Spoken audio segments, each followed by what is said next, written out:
Hello மக்களே, ஜூலை 3ஆம் தேதியோட சலங்கையில் promo review தான் பார்க்க போறோம். உங்களுக்கு என்னோட ரிவ்யூ பிடிச்சிருந்தா சீரியல் கொட்டிடுவா, மறக்காம சப்ஸ்கிரைப் பண்ணிக்கோங்க. நம்ம அவள் வரவாள சீரியலும் மேகா சந்தேசம் சீரியல் போட்டுட்டு இருக்கோம். அதையும் பார்க்கணும்னு நினைக்கிறவங்க அதே வீடியோ ஃபுல்லா பாருங்க. இன்னைக்கு சிவா என்ன முடிவு எடுக்க போறாரு, சிவா யாரு கழுத்துல தாலி கட்ட போறாரு, அப்படி உயிருக்கு உயிரா காதலிச்ச நம்ம பிந்துவை கைப்பிடிக்க போறாரா, இல்ல தன்னோட அக்காவோட குடும்பம் தான் முக்கியம், தன் அக்கா சொன்ன வார்த்தை தான் முக்கியம், அதாவது பூமி கிட்ட சத்தியம் பண்ணி கொடுத்த மாதிரி நம்ம பூர்ணி கழுத்துல தாலி கட்ட போறாரா, சிவா என்ன முடிவு எடுக்க போறாரு, யார் கழுத்துல தாலி கட்ட போறாரு, இதை பத்தின ஃபுல் வீடியோ தான் இன்னைக்கு பார்க்க போறோம். வீடியோ ஃபுல்லா பாருங்க. இங்க எப்படியோ நம்ம கேபியை திருட்டுத்தனமா பூர்ணி ரூமுக்கு கூட்டிட்டு வந்துடுறாங்க நம்ம பூமி. ககனும் ஒருவேளை கண்டுபிடிக்கிற மாதிரி வச்சிடுறாங்க. ஆனா அந்த நேரத்துல அவங்கள வெளியே அனுப்பி நீங்க கார்ல போய் அதை எடுத்துட்டு வாங்க, இதை எடுத்துட்டு வாங்கன்னு சொல்லி நம்ம பூமி ககனை டிஸ்ட்ராக்ட் பண்ணி வெளியே அனுப்பிடுறாங்க. இந்த நேரத்துல பார்த்தா ரூமுக்குள்ள நம்ம சாரதா அப்புறம் கேபி எல்லாரும் பூர்ணி கிட்ட ரொம்பவே எமோஷனலா பேசிட்டு இருக்கிறாங்க. நீ என்னோட சின்ன குழந்தையா பார்த்தேன், ஆனா இப்ப உனக்கே கல்யாணம் ஆக போகுது, காலம் ரொம்பவே வேகமா ஓடுது அப்படிங்கிற மாதிரி பேசிட்டே இருக்காரு. சின்ன உன்னை கை குழந்தையா பார்த்தது, இப்ப என் பொண்ணுக்கே கல்யாணம், ஆனா இங்க பாருங்க ஊர் முன்னாடி எல்லாரும் முன்னாடி இந்த தண்டையத்தை உன்னோட நெத்தியில கட்டணும், ஆனா இப்ப பாரு நான் யாருக்கும் தெரியாம திருட்டுத்தனமா இப்படி உன்னை பாக்குற மாதிரி நிலைமைக்கு வந்துச்சு, எனக்கு ரொம்பவே கஷ்டமா இருக்கு, நான் உங்களுக்கு செஞ்ச துரோகத்தை எல்லாம் நான் எனக்கு மன்னிப்பே கிடையாது அப்படிங்கிற மாதிரி கேபி பேசிட்டு இருக்கிறாரு. ஐயோ மாமா, இது சந்தோஷமான நேரம், இந்த நேரத்துல இதுக்கு நீங்க பழசெல்லாம் பேசிட்டு இருக்கிறீங்க, சரி மேடையில கூப்பிட்டு இருக்கிறாங்க பூர்ணியை, நீங்க உடனே எடுத்து அந்த தண்டையத்தை கட்டுங்க அப்படின்னு சொல்லிட்டு தண்டையத்தை முதல்ல நெத்தியில கட்டி விட்டுறாரு. பூர்ணியும் எமோஷனலா அவங்க அப்பாவை ஏத்துக்கிட்டு ரொம்ப எமோஷனலா அழுது இன்னைக்கு கல்யாணம் ஆக போகுது அப்படிங்கிற ஒரு சந்தோஷத்துல இருந்துட்டு இருக்கிறாங்க. உடனே சரி தண்டையத்தை கட்டியாச்சு, ரெண்டு பேரும் சாரதாத்தை நீங்க ரெண்டு பேரும் கேபி மாமாவும் சேர்ந்து ரெண்டு பேத்துக்கும் அவளை அச்சத்தை போட்டு ஆசீர்வாதம் பண்ணுங்க அப்படின்னு சொல்லிட்டு இருக்கும்போது பார்த்தா நம்ம ககன் கார்ல இருந்து அதை எடுத்துட்டு ரூமை நோக்கி வந்துகிட்டே இருக்கிறாரு. இந்த பக்கம் பார்த்தா இவங்க அச்சதை எடுத்து இப்பதான் தூரதுக்காக நின்றுட்டு ஆசீர்வாதம் காலில் விழுந்து ஆசீர்வாதம் பண்ணிட்டு இருக்கிறாங்க. நம்ம பூமியும் இதை பத்தி ரொம்பவே சந்தோஷப்பட்டு இருக்கிறாங்க. அந்த நேரத்துல பார்த்தா கரெக்டா நம்ம ஹீரோயின்றிங்கிற மாதிரி கதவை திறந்து ககன் வந்துடுறாரு. அவர் உள்ள கேபியை பார்த்தோன்னா அவருக்கு சும்மாவே கேபியை பிடிக்காது நம்ம ககனுக்கு, அவருக்கா கோவம் அப்படி உச்சந்தலைக்கு ஏறுது. ஏய் உன்னை நான் உங்கதான் வரக்கூடாதுன்னு சொல்லியிருக்கேன்ல, நீ எதுக்கு என் தங்கச்சியை நீ தொட்டாலே அதெல்லாம் தோஷம் அப்படின்னு சொல்லிட்டு இருக்கிறாங்க. உடனே சாரதா என்னப்பா சொல்லிக்கிட்டு இருக்கா, அப்பாவோட ஆசீர்வாதம் இல்லாம எப்படிப்பா, அம்மா இவர் ஒன்னும் அப்பாலாம் கிடையாது, இவர் வாழ்த்துனா அவ நல்லா இருக்க மாட்டா, இவர் வாழ்த்துனா அது பாவம், இவர் வாழ்த்துனா நம்ம பூர்ணி வாழ்க்கை நல்லா இருக்கணும்னா கண்டிப்பா இவர் இங்க இந்த மண்டபத்திலே இருக்கக்கூடாது, யார் கண்ணெதிரிலே இருக்கக்கூடாது, தயவு செஞ்சு இவர் இங்க இருந்து முதல்ல அனுப்புங்க. பூமி இது எல்லாமே உன்னோட வேலைதான் எனக்கு தெரியும், என் தங்கச்சி கல்யாணத்துல ஏதாவது ஒரு பிரச்சனை நடந்துச்சுன்னா அதுக்கடுத்து நான் என்ன செய்வேனே உனக்கு தெரியாது, அதுக்கடுத்து நான் உனக்கு கொடுக்க போற தண்டனை ரொம்பவே பெருசா இருக்கும் அப்படின்னு சொல்லி பூமி மேல ரொம்ப கோவமா பேசிட்டு இருக்கிறாரு. இந்த என் தங்கச்சி கல்யாணத்தை வச்சுதான் கௌரவம் எல்லாம் திரும்ப வருதுன்னு நினைச்சிட்டு இருக்கேன், இந்த கல்யாணத்துல ஏதாவது சின்ன பிரச்சனை நடந்தாலும் நான் யாரையும் சும்மா விட மாட்டேன் அப்படின்னு சொல்லிட்டு பூமியை புடிச்சு கிழிச்சிட்டு போயிட்டாரு. நீதான் அந்த கேபியை உள்ள கூட்டிட்டு வந்திருக்க, இதுக்குதான் என்ன நீ பிளான் பண்ணி வெளியே அனுப்பியிருக்க அப்படின்னு சொல்லிட்டு கதவை அடைச்சிட்டு உள்ள போயிடுறாரு.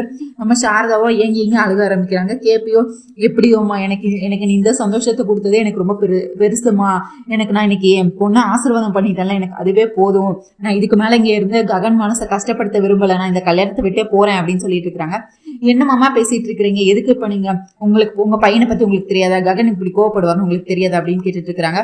வேண்டாமா, என்னால உங்க ரெண்டு பேத்துக்குள்ள சண்டை வர வேண்டாம், நீங்க ரெண்டு பேரும் சந்தோஷமா இருக்கணும், இப்போ உன்னை எவ்வளவு கோவமா பேசினா நீ பார்த்தல, வேண்டாமா என்னையால நீங்க ரெண்டு பேரும் சண்டை போட்டதை என்னால பார்க்க முடியாதுன்னு சொல்லிட்டு இருக்கிறாங்க. நம்ம பூமியும் ஐயோ மாமா உங்க பையனால ஒரு நிமிஷம் கூட என்ன பிரிஞ்சு இருக்க முடியாது, எங்க சண்டையெல்லாம் டாம் அண்ட் ஜெர்ரி சண்டை மாதிரி, அவர் சும்மா என் மேல கோவப்பட்டுக்கிட்டே இருப்பாரே தவிர பூமின்னு கூப்பிடாம இருக்கவே மாட்டாரு, நான் என்னைய பிரிஞ்சு ஒரு செகண்டுக்கு கூட அவர் இருக்கவே மாட்டாரு, நம்ம பூமியோ ககன் என்ன பிரிஞ்சு இருக்க மாட்டாரு, அவர் சும்மா நாங்க போடுற சண்டையெல்லாம் சின்ன சண்டை தான், அவர் கண்டிப்பா எங்க போனாலும் கரெக்டா என்கிட்ட தான் கடைசியா வருவாரு அப்படிங்கிற மாதிரி பேசிட்டு இருக்காங்க.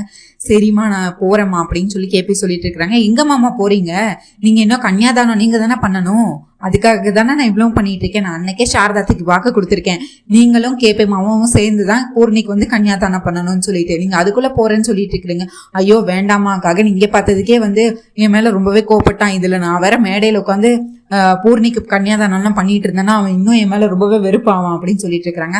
அதுக்கு முதல்ல ககன் மாமா இங்க இருந்தா தானே டென்ஷன் ஆவாரு, நீங்க எதுக்கும் கவலைப்படாதீங்க, நானே இருக்கேன்ல, ககன் மாமா என்ன பார்த்தாலும் உங்க மேல கோவப்படாத மாதிரி நான் பாத்துக்கிறேன் அப்படின்னு சொல்லி சாரதாக்கும் திரும்பியும் வாக்குறுதி கொடுத்துட்டு இருக்கிறாங்க. கண்டிப்பா மனமேடையில சாரதாவும் கேபியும் சேர்ந்துதான் நம்ம பூர்ணிக்கு கன்னியாதானம் பண்ணி கொடுத்துட்டு இருப்பாங்க, அப்படின்னு கன்னியாதானம் பண்ணிவாங்க அப்படின்னு சொல்லிட்டு இருக்கிறாங்க. இங்க அதுக்கான ஏற்பாடெல்லாம் நடந்துட்டு இருக்கு. அதுக்கு அடுத்து பார்த்தா சரியும் நம்ம பூமியும் பேசிட்டு இருக்கிறாங்க. பூமி ரொம்ப டென்ஷனா இருக்கிறாங்க. எதுக்கு பூமி இப்போ டென்ஷனா இருக்க, என்ன ஆச்சு, எதுவும் பிரச்சனை அப்படின்னு கேட்டுட்டு இருக்காங்க. ஆமா சரி, இப்போ வந்து கன்னியாதானம் வந்து கண்டிப்பா கேபி மாமாவும் சாரதாத்தையும் சேர்ந்து தான் வந்து பூர்ணிக்கு பண்ணணும். ஆனா அதுக்கு கண்டிப்பா வந்து மாமா ஒத்துக்க மாட்டாரு, என்ன பண்ண போறேன்னு எனக்கு தெரியல, ககன் மாமா ஒத்துக்க மாட்டாரு அப்படின்னு சொல்லிட்டு இருக்காங்க. சரி, முதல்ல வந்து மணமேடைக்கு வந்து நம்ம பூர்ணியை கூப்பிடுறாங்க. இப்போ வந்து கன்னியாதானம் பண்ணல, அதுக்கு முன்னாடி வந்துட்டு ஒரு பூஜை பண்றதுக்கு வந்து அப்பா அம்மா உட்காரணும்ப்பா அப்படின்னு சொல்லி அந்த ஐயர் வந்து சொல்றாரு. இல்ல, அதாவது என் தங்கச்சிக்கு அப்பா இல்ல, அதனால நானும் என் ஒய்ஃப் உட்காடுறோம் அப்படின்னு சொல்லிட்டு நம்ம ககனும் பூமியும் உட்காந்து அந்த தாலிக்கான பூஜையெல்லாம் ஃபர்ஸ்ட் பண்ணிட்டு இருக்கிறாங்க. அதாவது ஹோம குண்டத்துல உட்காந்து அந்த ஹோமம் எல்லாம் வளர்த்துட்டு இருப்பாங்க, அதெல்லாம் உட்காந்து நம்ம அப்பா அம்மா ஸ்தானத்துல வந்து ககன் பூமி உட்காந்து நம்ம பூர்ணிக்காக ரொம்ப சந்தோஷமா 3 பேர் ரொம்ப சந்தோஷமா பண்ணிட்டு இருக்கிறாங்க.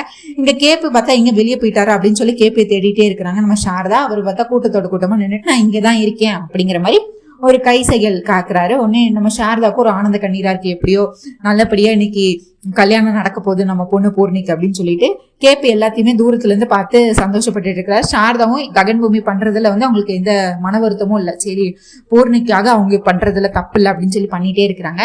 இதுக்கு அடுத்து வந்து ஒரு இடையில வந்து பானக்கரம் கொடுப்பாங்க. அதுக்கு அடுத்து வந்து திரும்ப வந்துதான் பாத பூஜை பண்ணுவாங்க. அந்த பாத பூஜை பண்ணும்போதுதான் நம்ம கேபியும் சாரதாவும் பண்ணணும். இதுதான் பிளானு. அதுக்காக பூமி என்ன பண்ண போறாங்க அப்படின்னா யோசிச்சுக்கிட்டே இருக்கிறாங்க. இதுக்கு இடையில பார்த்தா சரச்சந்திரா வந்து அவங்க வீட்டுல என்ன பண்ணிட்டு இருக்காருன்னு பார்த்தா லாயரை வர சொல்லி இருக்கிறாங்க. அவர் லாயருக்காக இங்கேயும் அங்கேயும் கிளக்கி நடந்துட்டு இருக்காரு வீட்டுக்குள்ள ஃபுல்லா. உடனே லாயரும் வராரு. இப்பதான் மேல இருந்து பார்த்தா மருதானியில வருது. ஏன்னா வீட்டுலதான் இப்ப யாரும் இல்லைல்ல, அப்பூர்வா அப்புறம் மீரா எல்லாரும் தான் அந்த கல்யாணத்தை நிறுத்தி எப்படியாவது பிந்து கழுத்துல தாலி கட்ட வைக்கணுங்கிறதுக்காக அதுக்காக எல்லாரும் போயிட்டாங்க. வீட்டுல இப்ப யார் இருக்கான்னு பார்த்தா நம்ம சரச்சந்திராவும் நம்ம மருதானியிலையும் மட்டும்தான் இருக்கிறாங்க. மருதானியில வந்து அப்படியே ஹாயா நடந்து வந்துட்டு இருக்காங்க. பார்த்தா லாயர் எதுக்கு இப்ப இங்க வந்திருக்காரு, ஏதோ சரியில்லையே அப்படின்னு சொல்லி, இது மாப்பிள்ளை வேற ஏதோ பதட்டமா இருக்காரு, என்ன நடக்குன்னு ஒட்டி கேட்போம் அப்படின்னு சொல்லிட்டு வெயிட் பண்ணிட்டு இருக்கிறாங்க. சார், அப்புறம் லாயர் வந்து சொல்றாரு, சார் நீங்க சொன்ன மாதிரியே உங்க எல்லா சொத்தையும் உங்களுக்கு இருக்கிற எல்லா வளத்தையும் வந்து உங்க பேர்ல இருக்கிற எல்லா சொத்தையும் எடுத்து நான் இப்ப பூமி பேருக்கு மாத்தியாச்சு. நீங்க ஒரே ஒரு சைன் மட்டும் பண்ணா போதும், இது எல்லாமே அவங்களுக்கு மாறிடும், அவ்வளவுதான் சார், அதுக்கடுத்து நீங்க அவங்க கிட்ட கொடுத்துடலாம் அப்படிங்கிற மாதிரி சொல்லிட்டு இருக்காங்க. இதை கேட்டோன்னா நம்ம மருதானியாலைக்கு நெஞ்சு வழியே வந்த மாதிரி இருக்கு.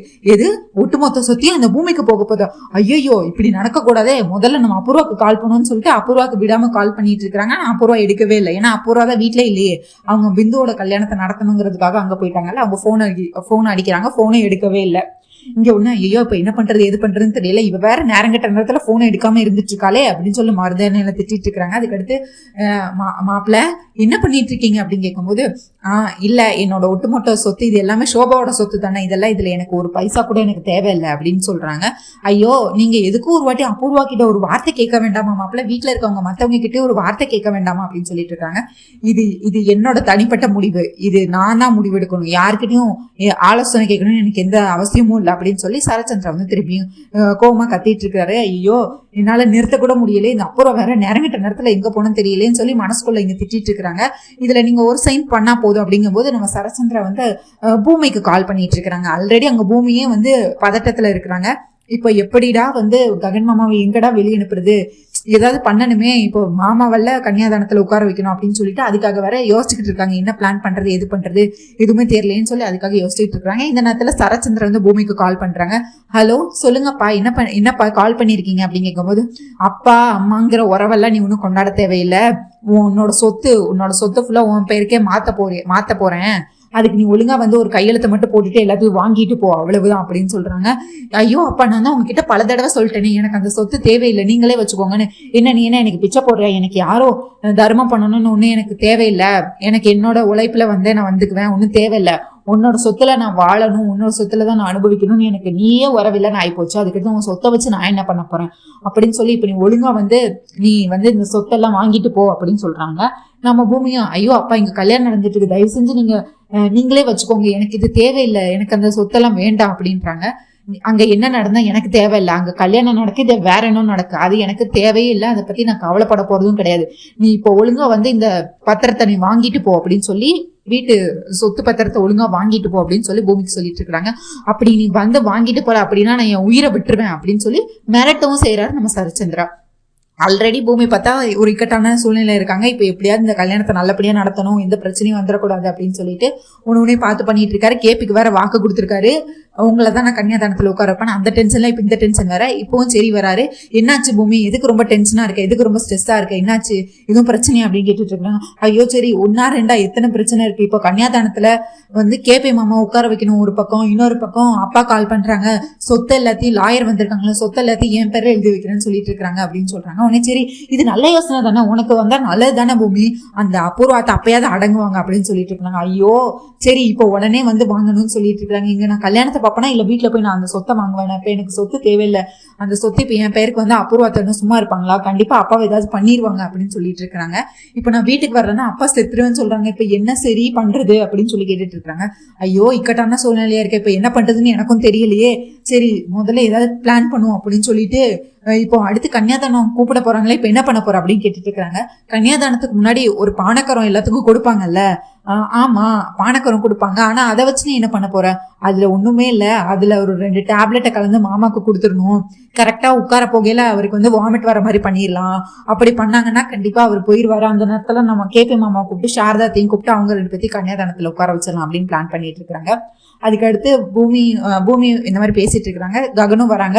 இன்னும் பூமி எல்லாம் பர்ஃபெக்டா நடந்துட்டு இருக்கல, எந்த பிரச்சனையும் இல்ல, நல்லபடியா நடந்துச்சுல, இன்னும் என் கல்யாணம் அதாவது என் தங்கச்சி கல்யாணம் மட்டும் நல்லபடியா நடந்துட்டா முடிஞ்சுட்டா எனக்கு அதை விட பெரிய சந்தோஷம் எதுவும் இல்லை அப்படின்னு சொல்லிட்டு அடுத்த பார்த்தா நம்ம பூரணியை வந்து அப்படியே நம்ம ககனும் செடியும் சேர்ந்து கை தாங்களா அப்படியே ஒரு பல்லக்கு மாதிரி வச்சு தூக்கிட்டு வராங்க. ஒன்னு அங்க இருக்கிற மக்கள் எல்லாம் இங்க பாருங்க தங்கச்சி மேல எவ்வளவு பாசம்னு, எவ்வளவு கிராண்டா இந்த கல்யாணத்தை பண்ணியிருக்காங்க, எப்படி இந்த பொண்ணை தூக்கிட்டு வராங்க பாருங்க, பல்லக்குல வச்சு எல்லாம் தூக்கிட்டு வர மாதிரி தூக்கிட்டு வராங்கன்னு சொல்லி அங்க இருக்க மக்கள் எல்லாமே ரொம்ப பூரணியை வந்து ரொம்ப புகழ்ந்து பேசுறாங்க. ககன் குடும்பத்தையுமே ரொம்ப புகழ்ந்து பேசிட்டு இருக்கிறாங்க. இங்க ஒன்னே சாரதா வராங்க. இன்னும் பூமி அடுத்து இப்போ தாலி மட்டும் தானே கட்டணும், இன்னும் அடுத்து கன்னியாதானம் பண்ணணும், அடுத்து தாலி கட்டணும், அவ்வளவுதானே அப்படிங்கிற மாதிரி பேசிட்டு இருக்காங்க. அதுக்கு இடையில பானக்கரம் கொடுக்கணும், உனக்கு தெரியும்ல பூமி, வந்தவங்களுக்கு எல்லாம் கொடுக்கணும், நீ கொடுக்குறியா அப்படின்னு கேட்டுட்டு இருக்கிறாங்க.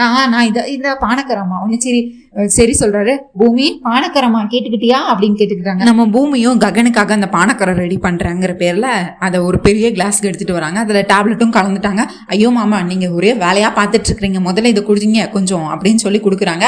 நம்ம ககனும் ஐயோ பானக்கரமா என் அம்மா கையால பண்ணது எனக்கு எவ்வளவு பிடிக்கும் தெரியுமா, இது எனக்கு ரொம்ப ரொம்ப பிடிச்சது, ரொம்ப நாள் கழிச்சு இப்பதான் குடிக்கிறேன் அப்படின்னு சொல்லிட்டு சந்தோஷமா அந்த கிளாஸ் ஃபுல்லா குடிச்சுக்கிட்டே இருக்கிறாரு. குடிச்சுக்கிட்டே இருக்கும்போது பூமி நீ குடிச்சியா, நீ எடுத்தியா முதல்ல அப்படின்னு சொல்லி இந்த இதுல நீ பாதி குடி அப்படின்னு சொல்லிட்டு இருக்கிறாங்க. பூமிக்கோ ஐயோ இதுல மாத்திரை கலந்துருக்கோம், அடுத்து நமக்குள்ள பேக்வேர்ட் ஆயிரும் அப்படின்னு சொல்லிட்டு ஐயோ வேண்டாம் அம்மா நீங்க குடிங்கன்னு சொல்லிட்டு இருக்கிறாங்க. இங்க பாரு நீயும் குடிச்சிருக்க மாட்டேன், எனக்கு நல்லாவே தெரியும், இது ரொம்ப டேஸ்டா இருக்கும், இது ரொம்பவே நல்லா இருக்கும், நீ ஒரு வாட்டி குடிச்சு பாரு உனக்கும் ரொம்ப பிடிக்கும் அப்படின்னு சொல்லிட்டு இருக்கிறேன். ஐயோ மாமா இருக்கட்டும், நீங்க குடிச்சாலே நான் குடிச்ச மாதிரி தான், நீங்க தான் பரபரப்பா வேலை பார்த்துட்டு இருக்கீங்க, நீங்க குடிங்க. அதெல்லாம் இல்ல, ஹஸ்பண்ட் குடிச்சா பாதி ஒய்ஃபும் குடிக்கணும்ல, நீ என்னோட பெட்டர் ஆஃப், நீ என்னோட பொண்டாட்டி, நீயும் இதை குடிக்கணும்ல, குடி அப்படின்னு சொல்லி வற்புறுத்துறாரு. நம்ம பூமியும் வேண்டவே வேண்டாம், எனக்கு வேண்டாம் மாமா நீங்க குடிச்சாலே போதும், நான் ஆல்ரெடி 2 கிளாஸ் 3 கிளாஸ் குடிச்சிட்டேன் அப்படி இப்படின்னு போய் சொல்லிட்டு இருக்காங்க. கடைசியா பார்த்தா ஓகே கன்ஃபார்மா உனக்கு வேண்டாம்ல, நானே குடிச்சிடவா, சரி நானும் இத்தனை தடவை உங்ககிட்ட கேட்டுட்டேன், நீயும் வேண்டான்னு சொல்றேன், நானே குடிச்சிடறேன் அப்படின்னு சொல்லிட்டு நம்ம ககனோ ஃபுல்லாத்தையும் அந்த கிளாஸ் ஃபுல்லா குடிச்சிட்டாரு. குடிச்சிட்டு பார்த்தா எப்பா சக்சஸ் அப்படிங்கிற மாதிரி இங்க நம்ம பூமி வந்து எப்படியோ ஒரு வழியா சக்சஸ் ஆயிடுச்சுன்னு சொல்லிட்டு இருக்கிறாங்க. அடுத்து பார்த்தா மணமேடைக்கு வந்துடுறாங்க. நம்ம ககன் பூமி சாரதா எல்லாரும் வந்துடுறாங்க. நம்ம செரியும் வந்துடுறாரு. இப்போ பார்த்தா அவங்க துணி போட்டு தானே கல்யாணம் பண்ணணும். இந்த சைடு வந்து ஒரு வேட்டி மாதிரி இங்கிட்ட ஒருத்தர் அங்கிட்ட ஒருத்தர் பிடிப்பாங்க, தெலுங்கு கல்யாணம் மாதிரி பண்ணிட்டு இருக்கிறாங்க. அப்போ வந்து முதல்ல இப்போ வந்து கன்னியாதானம் பண்ணணும். அதுக்கு முதல்ல மாப்பிள்ளை உட்கார வச்சிருப்பாங்க. மாப்பிள்ளை காலை வந்து அப்பா அம்மா 2 பேரும் சேர்ந்து மாப்பிள்ளை காலை அபிஷேகம் பண்ணி அதை வந்து அவங்கள வீட்டுக்கு வரவேற்கணும். தன்னோட பொண்ணை கல்யாணம் பண்ணிக்க போற மாப்பிள்ளைக்கு வந்து அவங்க மரியாதைலாம் கொடுக்கணும். இதுதான் அவங்க சம்பிரதாயம். அதுக்காக என்ன பண்றாங்க அப்படின்னா முதல்ல அந்த செரி இந்த சைடு வேட்டியை பிடிச்சிருக்கிறாரு, அந்த சைடு பார்த்தா நம்ம பூமி வந்து பிடிச்சிட்டு இருக்கிறாங்க. இங்க வந்து உட்காருமா கன்னியாதானம் பண்ணணும்ல, சரி ஐயர் கேட்கிறாரு. இப்போ கன்னியாதானம் பண்ணணும், யார் உட்கார போறா அப்படின்னு கேட்டுட்டு இருக்காங்க. அப்பா அம்மா வர சொல்லுங்க அப்படின்னு சொல்லிட்டு இருக்கு. நம்ம ககனும் நானும் என் ஒய்ஃப் பூமியும் தான் வந்து கன்னியாதானம் பண்ண போறோம் அப்படின்னு சொல்லிட்டு அந்த ஐயர் கிட்ட சொல்லிட்டு கீழே உட்காரதுக்காக வராங்க. நம்ம பூமியும் உள்ளுக்குள்ள பயந்துகிட்டே இருக்கிறாங்க. என்ன மாமாக்கு எதுவுமே ஆகல, நான் தான் மாத்திரையை கொடுத்தேனே, இந்த நேரத்துக்கு ஏதாவது ஆயிருக்கணுமே, இன்னும் ஒண்ணுமே ஆகலன்னு சொல்லி பயந்துட்டே இருக்கிறாங்க. வா பூமி உட்காரலன்னு சொல்லிட்டு கையை பிடிச்சிட்டு கீழே உட்கார போறாங்க. உட்கார போற நேரத்துல பார்த்தா நம்ம ககனுக்கு வாமிட் வருது. உடனே அதெல்லாம் ஒன்றும் இல்லைன்னு சொல்லிட்டு இல்ல எனக்கு ஏதோ ஒரு மாதிரி தலை சுத்துற மாதிரி இருக்கு அப்படின்னு சொல்றாரு. அதுக்கடுத்து பார்த்தா உட்கார்ந்துடுறாரு கீழே. அதுக்கடுத்து பார்த்தா அவரால் உட்கார முடியல, வாமிட் வந்துட்டே இருக்கு, திரும்ப வந்துட்டே இருக்குன்னு சொல்லிட்டு 1 minute அப்படின்னு சொல்லிட்டு வாஷ்ரூம்க்கு ரூமுக்கு எழுந்திரிச்சு ஓடிடுறாரு நம்ம ககன். உடனே எப்படியோ நம்ம பிளான் சக்சஸ் ஆயிடுச்சுன்னு சொல்லிட்டு நம்ம பூமி வந்து செடியை பத்தி கஞ்சாடையில பேசிட்டு இருக்கிறாங்க. அப்புறம் பார்த்தா இங்க சரிம்மா நேராச்சுமா நல்ல நேரம் போயிட்டே இருக்கு அப்படின்னு சொல்லி அந்த ஐயர் வந்து சொல்றாரு. உடனே இருங்க சாமி, கன்னியாதானம் வந்து அப்பா அம்மா பண்ணலாம்ல, என் அத்தை இங்கதான் இருக்காங்க, மாமா மாமா அப்படின்னு சொல்லி கூப்பிட்டுட்டே இருக்கிறாங்க. கேப்பியும் பார்த்தா அதுக்கடுத்து வந்துடுறாரு. பார்த்தா வந்து இந்த சைடு பார்த்தா நம்ம பூமியும் சரியும் வேட்டியை பிடிச்சிருக்கிறாங்க. வேட்டிக்கு இந்த சைடு பார்த்தா வலது பக்கம் பார்த்தா நம்ம கேபியும் சாரதாவும் இருக்கிறாங்க. இடது பக்கம் பார்த்தா நம்ம மாப்பிள்ளை சிவா இருக்கிறாரு. அவர் காலை வந்து கழுவி அவளுக்கு அந்த பூஜை எல்லாம் பண்ணிட்டு இருக்கிறாங்க. பூஜை மாதிரி தன் வீட்டுக்கு வரவேற்கிறதுக்காண்டி அந்த அந்த அவங்களோட வழக்கம் படி பண்ணிட்டு இருக்கிறாங்க. காலெல்லாம் கழுவி அந்த தண்ணியெல்லாம் தெளிச்சு இது பண்ணிட்டு இருக்காங்க. இந்த நேரத்துல பார்த்தா நம்ம ககனம் உள்ள போய் வாமிட் எல்லாம் எடுத்துட்டு ஒரு வழியா என்னாச்சு, ஏதோ நான் சாப்பிட்டது ஒத்துக்கலையா, என்னாச்சு ஏதாச்சு அப்படின்னு சொல்லிட்டு மூஞ்சியெல்லாம் கழுவிட்டு அதுக்கடுத்து ஃப்ரெஷ்ஷா சீக்கிரம் வரணுமே அப்படின்னு சொல்லிட்டு பதறி அடிச்சுட்டு இங்க வராரு. இங்க வந்து பார்த்தா இவங்க அந்த பாத பூஜையவே முடிச்சிடுறாங்க. நம்ம கேபியும் சாரதாவும் சேர்ந்து இங்க பாத பூஜை பண்றது கேபின்னோன்னா நம்ம ககனுக்கு கோவமும் தலைக்கு மேல வருது. உடனே பூமி இதெல்லாம் உன்னோட வேலை தானா, இதுக்காக தான் நீ அனுப்புனியா அப்படின்னு. ஐயோ மாமா, இதுக்கு இப்ப நீங்க கோவப்படுறீங்க, நீங்க பாட்டு உள்ள போயிட்டீங்க, இங்க ஐயர் வேற லேட் ஆகுது நல்ல நேரம் போயிட்டே இருக்குன்னாங்க, எனக்கும் வேற வழி தெரியல என்ன பண்றது, மாமா பக்கத்துல இருந்தாங்க அதுலதானதான் கூப்பிட்டு வச்சேன் அப்படின்னு சொல்லிட்டு இருக்கிறாங்க. நமக்கு ககனுக்கோ கோவம் வருது. ஆனா நம்ம பூமி சொன்ன வார்த்தையை காப்பாத்திட்டாங்க. சாரதா கிட்ட முன்னாடியே ட்ரெஸ் எடுக்கும் போதே சொல்லியிருப்பாங்க, கண்டிப்பா நீங்க தான் கன்னியாதானம் வந்து உங்களையும் மாமாவும் வச்சுதான் பண்ண சொல்லுவேங்கிற மாதிரி. அதே மாதிரி இப்ப வந்து பண்ணி கொடுத்துட்டாங்க. இங்க பூமியும் ஹாப்பி ஆயிட்டாங்க. இப்ப வந்து சாரதா கேபி 2 பேருமே ஹாப்பி ஆயிட்டாங்க. அடுத்து இந்த கன்னியாதானம் எல்லாம் முடிஞ்சதுக்கு அப்புறம் கேபி தனியா வந்து பூமி கிட்ட, பூமி நீ எனக்கு இன்னைக்கு எவ்வளவு பெரிய இது கொடுத்துருக்க தெரியுமா, இந்த சந்தோஷம் இது வந்து வாழ்நாள் சந்தோஷம், எனக்கு இந்த சந்தோஷம் எல்லாம் இனிமேல் எனக்கு கிடைக்கவே கிடைக்காது, எனக்கு இந்த சந்தோஷத்தை கொடுத்ததுக்கு ரொம்ப ரொம்ப நன்றிமா அப்படின்னு சொல்லி கையை பிடிச்சி நன்றி சொல்லி எமோஷனலா பேசிட்டு இருக்கா. ஐயோ மாமா இதெல்லாம் என்னோட கடமை தான், இதுக்கு எதுக்கு நீங்க நன்றி எல்லாம் சொல்லிட்டு இருக்கிறீங்க அப்படின்னு சொல்லிட்டு எமோஷனலா பேசிட்டு இருக்கிறாங்க. நம்ம கேபியும் சாரதாவும் தனியா பேசிட்டு இருக்கிறாங்க. அப்புறம் பார்த்தா கேபி வந்து சொல்றாங்க, இதெல்லாம் வந்து என் கனவுல தான் நடக்கும்னு நான் நினைச்சிட்டு இருந்தேன், ஆனா உண்மையில இப்ப நானே என் பொண்ணுக்கு என் கையால கன்னியாதானம் பண்ணி கொடுத்துருக்கேன், எனக்கு எவ்வளவு பெருமையா இருக்கு தெரியுமா சாரதா, எனக்கு எவ்வளவு சந்தோஷமா இருக்கு தெரியுமா, இதை விட ஒரு பெத்த அப்பா அம்மாவுக்கு வேற என்ன பெரிய இது கிடைச்சிட போகுது, எனக்கு இன்னைக்கு ரொம்பவே பெருமையா இருக்கு சாரதா அப்படின்னு சொல்லிட்டு இருக்காங்க. சாரதாவும் அதுக்கடுத்து பூமியை புகழ்ந்து பேசிட்டு இருக்காங்க.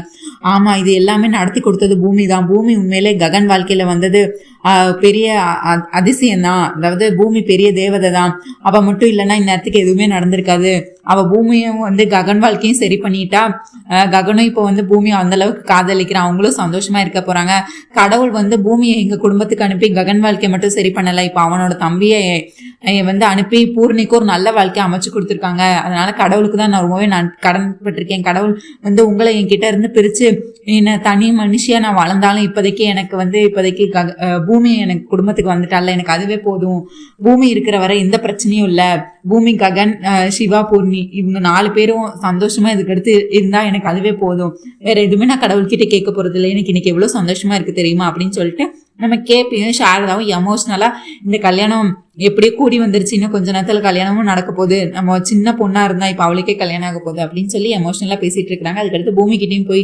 நன்றி எல்லாம் சொல்லிட்டு இருக்காங்க. நம்ம பூமியும் ஒரு அப்பா அம்மா அவங்க பொண்ணு கல்யாணத்துல கன்னியாதானம் பண்றது வந்து இயல்புதான், அதை தானே நான் பண்ண வச்சேன், இது ஏதோ நான் உலக சாதியம் பண்ண மாதிரிதான் நீங்க 2 பேரும் பேசிட்டு இருக்கிறீங்க, இயல்பு தானே மாமா, கண்டிப்பா நான் உங்களுக்கு அன்னைக்கு சொன்னதா இன்னைக்கு சொன்னதும், உங்க பொண்ணு அவளோட கல்யாண வாழ்க்கையில நீங்க இல்லைன்னா எப்படி, அவ புதுசா இப்பதான் ஒரு கல்யாண வாழ்க்கையை தொடங்க போறா, அப்ப நீங்க ஆச்சுதை போட்டு ஆசீர்வாதம் பண்ணலன்னா எப்படி, அதுக்காக தான் நான் இவ்வளவும் பண்ணேன், எனக்கு என்னோட அப்பா வந்து கிடைக்கல, ஆனா கண்டிப்பா அப்பாவோட அன்பு எப்படி இருக்கும், அதாவது அவங்க ஆசீர்வாதம் வந்து எப்போ தேவைப்படும், இந்த நேரத்துல பூர்ணியும் உங்களை தான் ரொம்பவே மிஸ் பண்ணுவா அப்படிங்கிற மாதிரி சொல்லி, இதெல்லாம் என்னோட கடமை, நான் வந்து ககன் மாமாவை மட்டும் கல்யாணம் பண்ணிக்கல, எனக்கு அந்த குடும்பம் ஒட்டுமொத்த குடும்பமே நல்லா இருக்கணும், எல்லாருமே நல்லா இருக்கணும், அதுக்காக தான் நான் இவ்வளவும் பண்ணிட்டு இருக்கேன் அப்படின்னு சொல்லி இங்க எமோஷனலா பேசிட்டு இருக்காங்க. இவங்க இப்படி பேசிட்டு இருக்கும் போதே பார்த்தா அந்த நிமிஷம் 5 நிமிஷம் கூட நீடிக்காத மாதிரி கல்யாண மண்டபத்துக்குள்ள வர்றாங்க நம்ம அபூர்வா, மீரா, நக்ஷத்ரா, பிந்து 4 பேரும் வராங்க. வந்து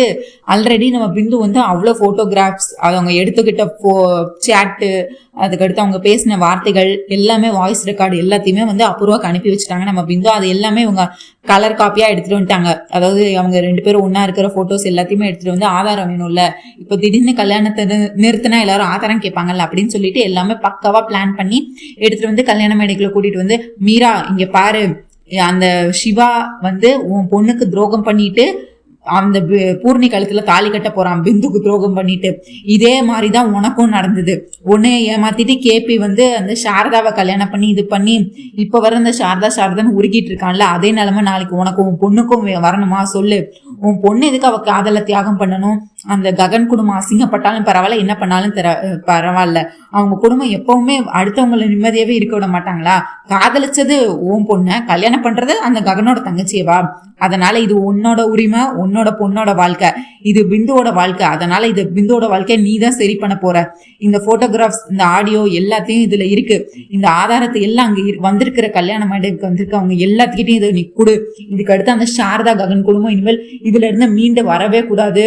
அவ்வளவுதான். இந்த இதோட அவங்க இதை முடிஞ்சிடணும். இதுக்கு அடுத்து அவங்க எந்த ஃபங்க்ஷனும் பெருசா வைக்கவே கூடாது. அவங்க இப்பவும் அவமானப்பட்டு தான் போகணும்.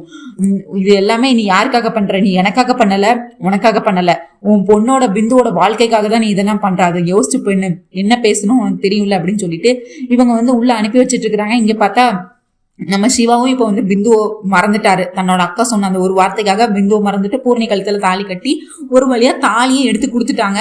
தாலியை எடுத்து கொடுத்து அச்சதையெல்லாம் போட்டு இது கெட்டி மேலாம் சொல்லிட்டு டிங் டிங்னு அடிக்க ஆரம்பிச்சிட்டாங்க. மேலாம் பிபி எல்லாம் ஊத ஆரம்பிச்சிட்டாங்க. கடைசியா தாலிக்கு ஒரு முடிச்சு போட போறாரு. நம்ம பூர்ணியும் ரொம்ப சந்தோஷத்துல கல்யாணம் ஆக போதுங்கிறாங்க. எல்லாருமே ஆனந்த கண்ணீர்ல அங்க சிரிச்சுட்டு சந்தோஷமா இருக்கிறாங்க. இந்த நேரத்துல பார்த்தா கல்யாணத்தை நிறுத்துங்க அப்படின்னு சொல்லிட்டு ஒரு குரல் வருது. யாருன்னு பார்த்தா நம்ம மீரா தான். உடனே தரன்னு பிந்து இழுத்துட்டு வராங்க உள்ள. உடனே நம்ம நட்சத்திரம் அப்புறம் அம்மா இது என்னது இப்ப நீங்க இதெல்லாம் அனுப்பி இப்ப எதுக்கு இந்த கல்யாணத்தை நிறுத்தி என்ன பண்ண போறீங்க அப்படின்னு கேட்டுட்டு இருக்காங்க. இந்த கல்யாணத்தை நிறுத்தினா என்ன நடக்க போகுதுன்னு என்ன ஈஸியா கேட்டுட்டு இருக்கிறேன். இந்த கல்யாணத்தை மட்டும் நிறுத்தினா அதுக்கு அடுத்து அந்த ககன் என்ன அந்த பூமியை சும்மா விடுவான்னு நினைக்கிறியா? அவனே இந்த கல்யாணத்தை வச்சுதான் ஒட்டுமொத்த கௌரவமும் அவனுக்கு குடும்பத்துக்கு திரும்ப வரப்போகுதுன்னு நினைச்சுக்கிட்டு இருக்கான்.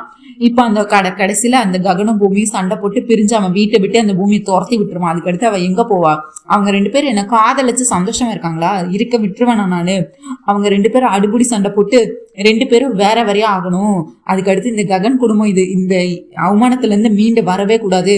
பூரணி அந்த சிவாவை நினைச்சு செத்து போகணும். அதுதான் நடக்கணும் அப்படின்னு சொல்லி இவங்க இந்த மாதிரி பேசிட்டு இருக்கிறாங்க. மம்மி சூப்பர் பிளான் மம்மி, நீங்க ஒரே அரிய வச்சு எல்லாரையும் போட்டு தாக்குறீங்க அப்படின்னு சொல்லி கல்யாண மேடைக்கு இன்னும் பின்னாடியே வந்துட்டு இருக்கிறாங்க. உடனே நம்ம ககனம் என்ன பண்ணிட்டு இருக்கீங்க? உங்களுக்கு என்னதான் பிரச்சனை? எதுக்கு இப்போ என் தங்கச்சி கல்யாணம் நல்லபடியா நடந்துட்டு இருக்கு, எதுக்கு இப்ப இந்த கல்யாணத்தை நிறுத்துறீங்க அப்படின்னு சொல்லி கேட்டுட்டு இருக்கிற மீரா கிட்ட, மீரா என்னது உன் தங்கச்சி கல்யாணமா? அந்த சிவா யாரை காதலிச்சான்னு உனக்கு தெரியுமா? அவன் காதலிச்சது பிந்துவ அப்படின்னு சொல்றாங்க. இது சும்மா ஏதாவது சொல்லணும்னு சொல்லிட்டு இருக்காதீங்க. சும்மா தேவையில்லாம உங்களுக்கு இந்த கல்யாணம் நடக்கிறதுல விருப்பம் இல்லைன்னு வந்து ஏதாவது பிரச்சனை பண்ணிட்டு இருக்காங்க. தயவு செஞ்சு கல்யாணம் முடிஞ்சதுக்கு அப்புறம் எதனால பேசிக்கலாம் அப்படின்னு சொல்லிட்டு இருக்காங்க. நான் என்ன சொல்றேன்னு உனக்கு புரியவே இல்லையா? இங்க பாரு, சிவா காதலிச்சது பிந்துவ, ஆனா கல்யாணம் பண்ணிக்கிறது ஓன் தங்கச்சியவா அப்படின்னு கேக்குறாங்க. இது அதெல்லாம் இல்ல, சிவா பூர்ணியை தான் காதலிச்சான் அப்படின்னு சொல்லிட்டு இருக்காங்க. வேணா சிவா கிட்டே கேளு அப்படின்னு சொல்லி மீரா சொல்றாங்க. சிவா நீ சொல்லு அப்படின்னு சொல்லி, சிவா என்ன நடக்குது? நீ வந்து பூர்ணியை தானே காதலிச்ச, நீ தைரியமா சொல்லு, உனக்காக நான் இருக்கேன் அப்படின்னு சொல்றாங்க. நான் உடனே பிந்து பாக்குறாங்க. உடனே சிவாவை பார்த்துட்டே இருக்கிறாங்க. இந்த நேரத்துல பார்த்தா நம்ம சிவா வந்து அப்படியே மாத்தி சொல்லிடுறாரு, நான் பூர்ணியை தான் காதலிச்சேன் அப்படின்னு சொல்லிடுறாரு. ஐயோ, இவங்க பிந்து பார்த்தா ஷாக் ஆயிடுறாங்க, மீரா பார்த்தா ஷாக் ஆயிடுறாங்க. இது ஐயோ என்ன பொய் சொல்ற, எதுக்கு பொய் சொல்ற, நீ முதல்ல கீழே வா அப்படின்னு சொல்லிட்டு இருக்கிறாங்க. உடனே அவரும் கீழே வராரு. என்னமோ என்ன சொன்ன நீ? பிந்துவை காதலிக்கல, பூர்ணியை தான் காதலிச்சியா? எங்க நீ பிந்து கண்ணை பார்த்து சொல்லு அப்படின்னு சொல்லிட்டு இருக்கிறாங்க. இந்த நேரத்துல பார்த்தா அப்புறம் நட்சத்திரம் வராங்க.